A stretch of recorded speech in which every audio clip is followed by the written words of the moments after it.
My name is Damien Trinkkeller. It's at Trinkkeller on Instagram. This is a 2016 Street Bob. Well, it started out as a Street Bob and nothing's original anymore on it now, but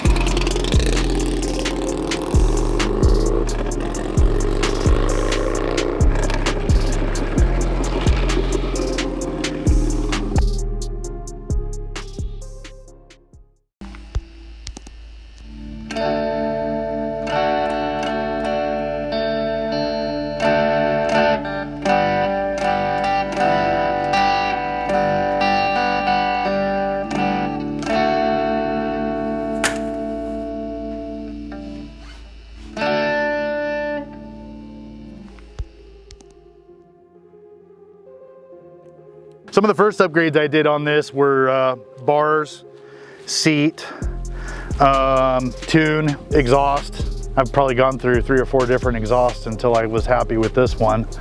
Same thing with tuner. I ended up with the Power Vision tuner and Fab 28 exhaust and was like, all right, now once you spend some money, now you're on the money at that point.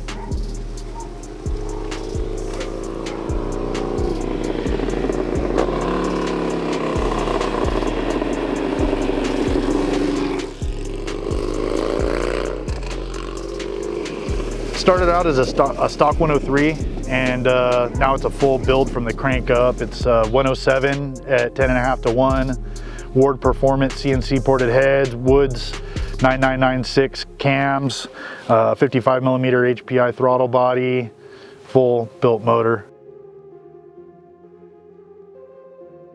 I'm running all the newest Rust Wondermont suspension right now, the RS2 14-inch in the back and the RS1F +2s in the front. Huge improvement. I ran a couple different types of suspensions and it really improves your riding confidence as far as cornering, braking, how the weight is biased on the bike as you're cornering. It really makes a huge improvement in rideability. So far I'm on board with just the basic paint on this because I've focused all my attention and spent all my money on stuff that makes the bike ride better. There's a lot of bikes out there that have fancy $10,000 paint jobs, but you can see that they're lacking in a lot of the stuff that actually, when you're sitting on the bike, makes the riding experience better. So eventually I'm gonna do paint. My girlfriend, she does some really bitchin' paint jobs, and once we get around to it, we'll do this thing. But as of right now, flat black chalkboard paint is fine for me. Just, you know, doesn't need to be shiny. You get on the road, you're not looking down at your paint while you're riding.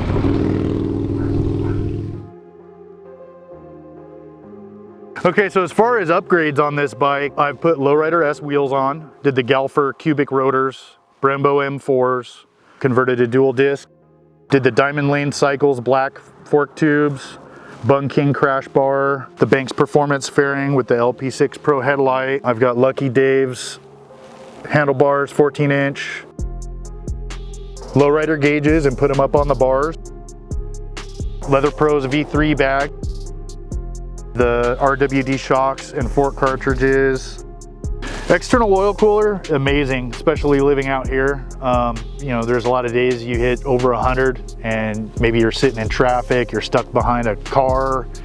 Temps get up quick. This thing has to drop my temps by at least, from what I can see on my Power Vision, by good 50 degrees. Fan kicks on, never goes above like 250, 260, and just chills. I could park it right here, run it for an hour, and it wouldn't go over 260. But my favorite upgrades on my bike would have to be a tie between my Banks Performance T-Sport fairing and my Fab 28 exhaust. I think I know these guys personally. They're small businesses and they really put a lot of heart into their product. Kernville last year. So we were riding out there. My girlfriend tattoo's out there at Kernville. So we were going up the 395 and all of a sudden I had no power and it was kind of just going bop, bop, bop, bop, bop, bop, bop. And I was on the intercom with my chick behind me and I said, "You hear that?" She said, "Your bike sounds like a helicopter." I go, "Okay, well, we're in the middle of nowhere. So let's try to make it." We ended up at the, I think it's called the Kramer Junction or something out there. And turned off my bike, started it up, ran fine for about 3 seconds, and then would die. And I was like, hey, time's running out. You got to go out there and work. Just go. Ended up kind of stuck in the middle of nowhere for a while, and then sat down and really ran through my gears in my head. What's going on here? Ended up being an O2 sensor, was telling my ECM I didn't have enough fuel, and it was just flooding out my front cylinder. And then ended up just going through my power vision and bypassing my O2 sensors and started it up, and it ran and hauled ass out there and made it. But when you have those oh shit moments and it's a struggle, it's always kind of the best adventure at the end of the day. You're like, whew, back on the road, let's do this shit, you know?